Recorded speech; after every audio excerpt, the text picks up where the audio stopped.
What is your opinion on the current violence that is happening in Erie? It's sad. 99% of what's going on out here in our community is black-on-black violence, and that really saddens me. Almost 7 years ago, I lost my only son, my 19-year-old son, Steve Arrington II, to violence. He was shot 5 times coming out of my brother's convenience store, and that changed my life forever.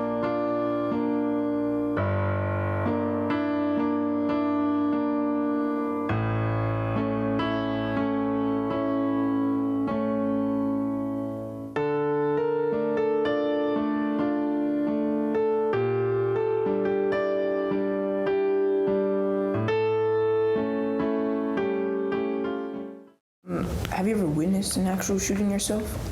I've never witnessed an actual shooting, and I hope that I don't. I believe that both the shooter and the one who gets shot, they both lose. And I think innocent bystander witnessed that. Now he lose also. I don't see a benefit to anyone to witness it or to be a part of any kind of shooting. We're all young people, and most of us live on the east side of Erie. We know some of the young people were shot last year, like Jacob and Elijah. We ask ourselves, why do young people shoot young people? As we start to talk about this, we realize to stop violence takes courage. Courage is needed to face feelings. Join us on this journey from anger to courage.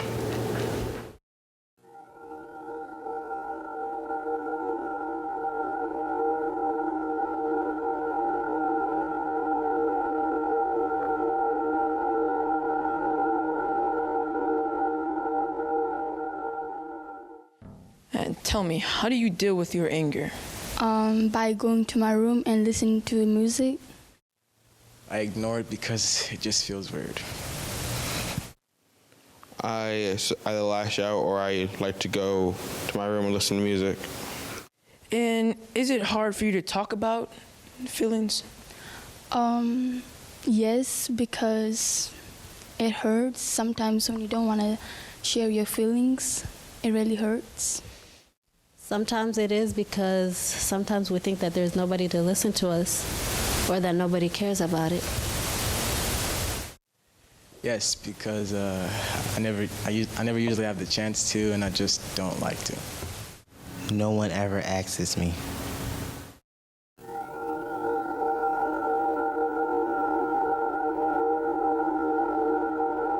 Feelings are not good or bad, wrong or right. Don't be afraid of your feelings. Feelings are teachers. How you respond to these feelings makes a huge difference. We would like to ask you to think about your feelings. Take a moment and focus on how you're feeling right now. Maybe it would help to close your eyes. Now, how are you feeling? I really believe that as adults, we need to listen to our young people. A lot of things that I do in my program, my mentoring program, is because I listen to what the kids are telling me. Young people are stressed. Young people live with traumatic experiences and don't get help to process their experience. Some young people don't know how to solve problems except by fighting or walking away. Young people have not learned to talk about their feelings.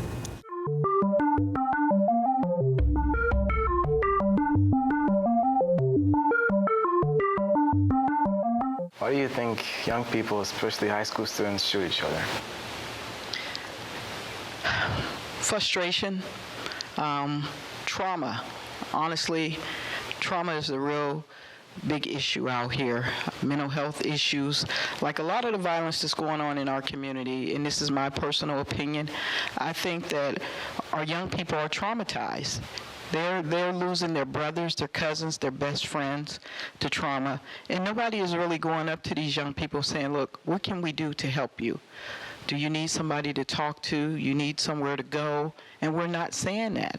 And what these young people do, they build up all this anger and frustration, and the first thing that comes to their mind is retaliation. And as soon as the smallest thing happens, they're like a ticking time bomb. That bomb goes off, and they pull out a gun, and they take somebody else's life. Is it hard for you to talk about your feelings? No one ever asks me. Young people and adults in our community had experiences that traumatized them. These kinds of experiences come with a feeling of terror, helplessness, and powerlessness. If not processed, our brain will respond to triggers by using our survival system, the amygdala, and we fight, take flight, or freeze. Without processing these experiences, it is not possible for us to use the part of the brain that helps us to solve problems. A lot of people who experience trauma are stressed and need help. They need help and guidance from you. You, the parent, you, the teacher, you, the police, you, the judge, you, all the adults out there. We ask you to learn about trauma, learn to respond to us differently, learn to communicate better with kids in need.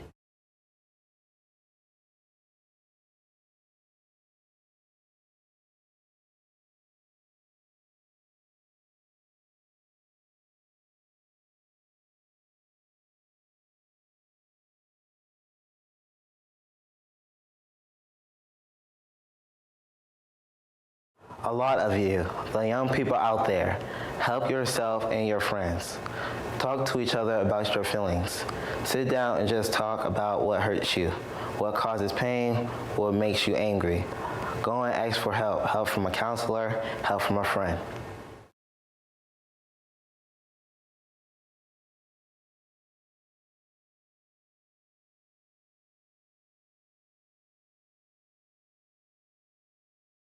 Hi, my name is Rajan. I wanted to talk about an incident that happened to me last year in July. I was attending a summer program and I played basketball with a young man, and the young man lost, basically, and he was angry. He walked out, was very angry, and as I was coming out, I saw one of my friends. I think, he was getting surrounded by two people and then another person, and then one of the people hit him, and then the other person clotheslined him, and then he fell on the ground. They kicked him, and then they punched him, and then he fell on the concrete, and then he was bleeding. His nose was bleeding. His glasses were broke, and his mouth was bleeding. Then the staff came out, and they broke up the fight. But as I was walking home, about 15 minutes later, the boy that I played basketball with came out the alleyway of a convenience store, and he was saying hi, and I thought he was just saying hi, and so I said hi, and next thing I know, he pushed me, so I pushed him, and then he swung, he missed, and then I hit him, and then not knowing, there was another boy coming out the alleyway of a bar. He was already halfway down the block, and I didn't even know it. And he came up behind me, and he pushed me, and then I turned around, and then at that moment, he shoved me full force. And I hit my head and the right side of my body on the concrete. At that moment, my entire right side of my body was like numb, and I mean, like, my head was pounding.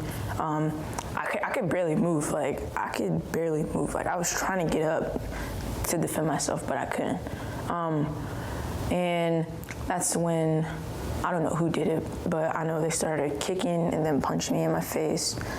And then, they did that for a while, and then one of them stepped on my face, and then they ran. And then, I had to regain my strength, and the right side of my body, my leg was like numb, my foot. And I knew it was from that, but I mean, I was just in shock. Like, I couldn't believe that, that just happened to me, because that has never happened to me before. So.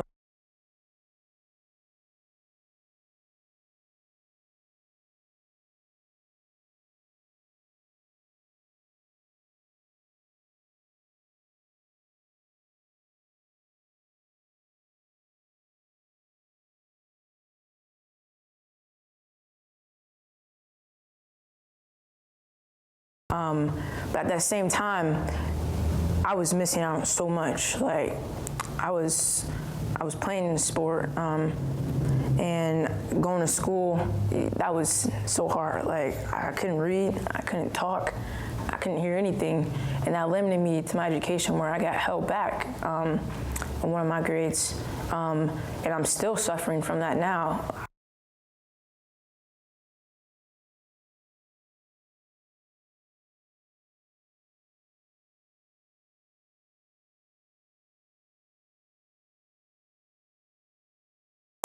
It's difficult, like, it's not easy, but I mean, my mom was the one, my pastor, my friends supporting me, was the ones that helped me. And I mean, through all of that, even to this day, I suffer a little bit from the injuries.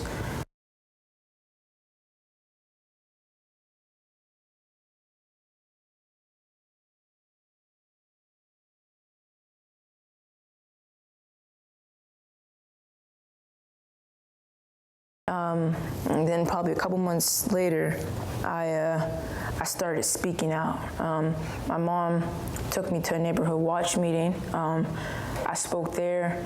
Everyone said I spoke really well, but I went to city council. I spoke there. Then I spoke at a teen summit, and that for me was very special because there were other young people that went through similar things, and they had something to say.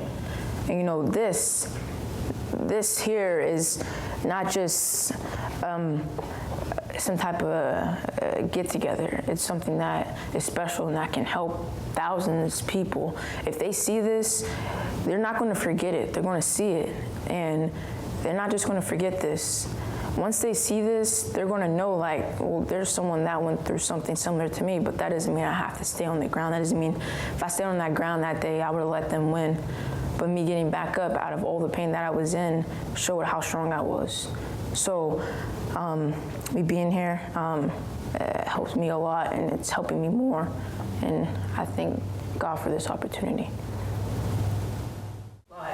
Hello, my name is Chris. I've lived in Erie pretty much my whole life on the Lower East Side, all the way up to 24th and Ash area. As a teenager, I was very angry, very violent. I watched my mother get beat up until I was the age of 9. I was sexually molested, which contributed a lot to my anger. But the turning point for me was when I actually assaulted my father. Ended up getting locked up with Mercyhurst, which was one of the best things that ever happened to me. It was what changed my life. While I was there, we had a tour of a federal prison. During that tour, I realized I didn't really understand why we went there until a few weeks later, when they asked me, what do you want to do for the rest of your life? That was my biggest turning point. It was, do I want to be these guys who go in and out of prison because they wanted to get violent, wanted to steal? That wasn't me. I actually get out, I did a lot of volunteer work with another church that runs a summer camp. I volunteered at WLD Ranch, which was also a great experience. While I was in placement and there, it helped me find God, better understand myself, forgive my father for what I witnessed as a kid, that and a lot of counseling. Counseling was the key to really help me out. Most young people, unfortunately, hear counseling and go, I don't need that, or bottle up their feelings. In my case, that was the one thing that really helped me be who I am today, where I might be disabled, but that doesn't actually stop me from going out in the community and doing stuff.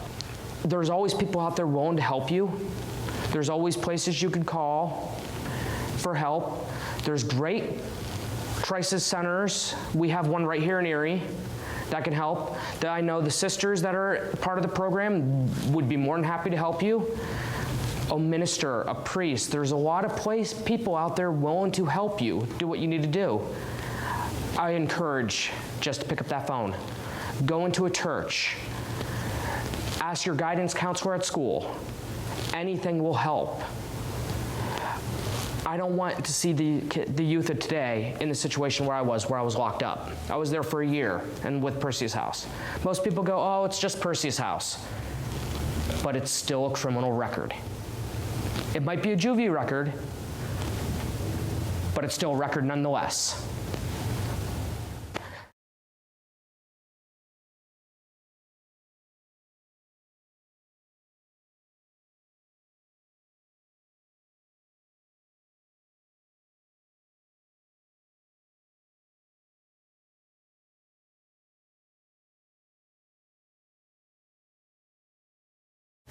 Can I use your bike? No, you can't use my bike. Why can't I use your bike? Let's see, because I let you use several of my things, and you still haven't given it back to me. Supposedly, I let you borrow, and you said you would give it back.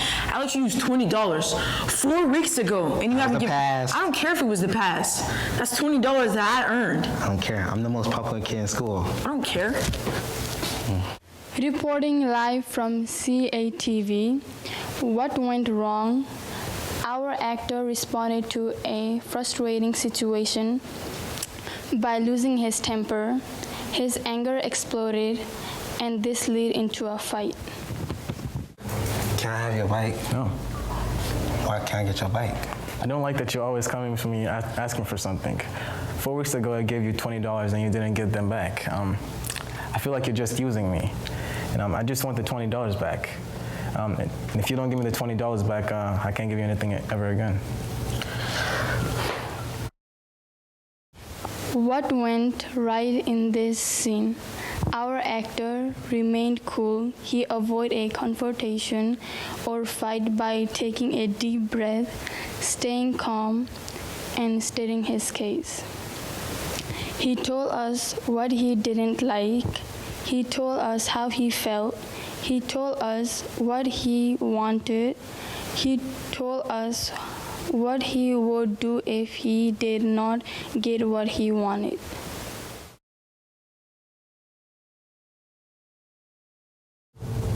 This is the second time that I have told you to stop fighting in school. When will you stop? You know what? You're getting expelled. I don't care. Reporting live from CAT TV.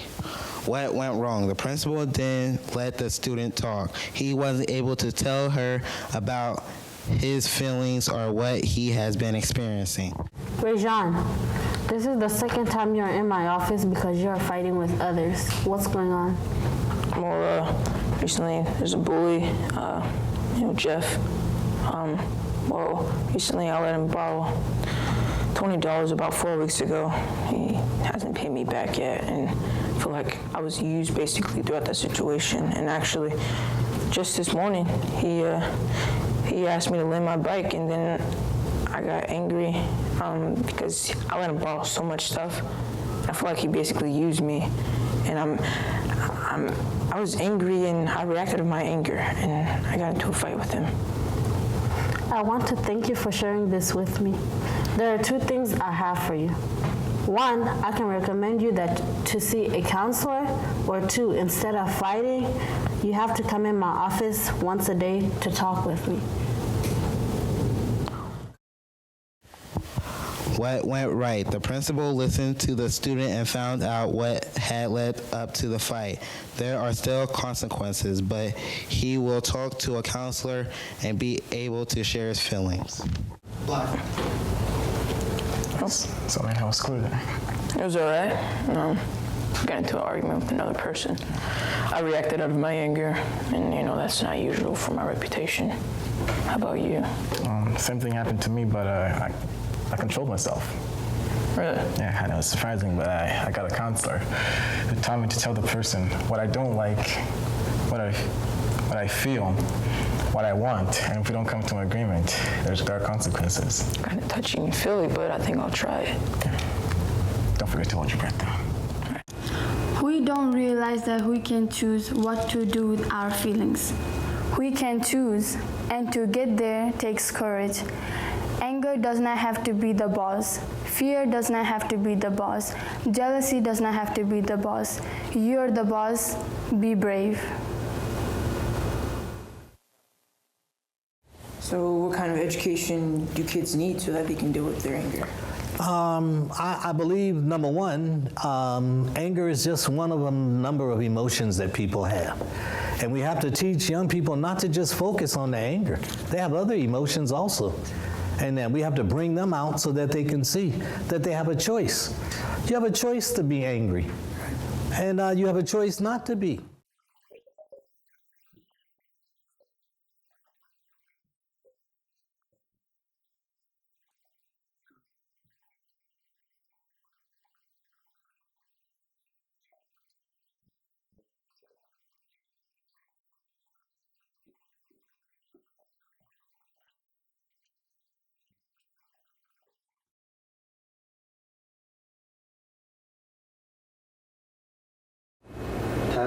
Tell us about your organization. Well, the House of Mercy is a neighborhood outreach of the Sisters of Mercy, and our mission is to provide activities and advocacy for an ethnically and economically diverse neighborhood. And some of the activities that we do with middle and high school youth would include homework help, use of the computer or the printer, help with writing essays, help with applying to colleges or for scholarships, and also career awareness. We have a community garden, and our youth are invited to gain some job experience by working in the community garden. What is your name? My name is Margarita Dengo. What's your position? I am the site director of the Sisters of St. Joseph Neighborhood Network. Tell us about your organization. The Sisters of St. Joseph Neighborhood Network is sponsored by the Sisters of St. Joseph, and we are an organization that is really committed to the neighborhood. Our efforts are to revitalize the neighborhood and to empower the people who live there. In the year 2000, we started an office on the west side, and actually in the meantime we have one opened on the east side, and I'm the site director on that side. And what we are doing is all kinds of things. It includes community gardens, it includes after-school program, it includes career education, it includes facade painting. So we do our best to help the neighborhood to be alive and healthy. Okay, thank you for your time. And what is your organization? Well, Benedictine Sisters started the neighborhood Arthouse about 20 years ago to help lift the young people in the inner city in terms of beauty and arts and music, to make this available for the children. Thank you for your time. You're welcome. Many people, like Dr. Martin Luther King said, we have to love our enemy, and that you have to do good to the people who don't do good to you, and that you have to think how to make them not bring you down to their level. You have to rise to another level. And I think learning and education and getting some experience and practice in that makes it easier to do it when the time comes. And that, so that if you get in a situation that otherwise you could become angry at someone else, that you have already practiced patience and love and understanding and communication and dialogue, that you use some of the other tools and resources that are available to you. Okay, thank you for your time. Well, the project came about because the three religious communities in Erie, the Sisters of Mercy, the Erie Benedictines, and the Sisters of St. Joseph, have been very active in the past several years in the Take Back the Site project, where when somebody is violently killed, the sisters all come together and have a prayer vigil at the site. And so the thought was that, you know, so much of this violence is caused or contributed, involves youth. And so we wanted to have the youth have an opportunity to give voice to what they think are some of the causes and the solutions regarding violence. So we received a grant from the City of God Foundation. It's a foundation that funds different religious communities' projects, and the Sisters of Mercy are a member of that organization. And so we looked at the sites that the three religious communities operate: the House of Mercy, the Neighborhood Arthouse, and the Sisters of St. Joseph Neighborhood Network. And we gathered youth from those sites to come together and learn about violence and how to address it. Okay, thank you for your time.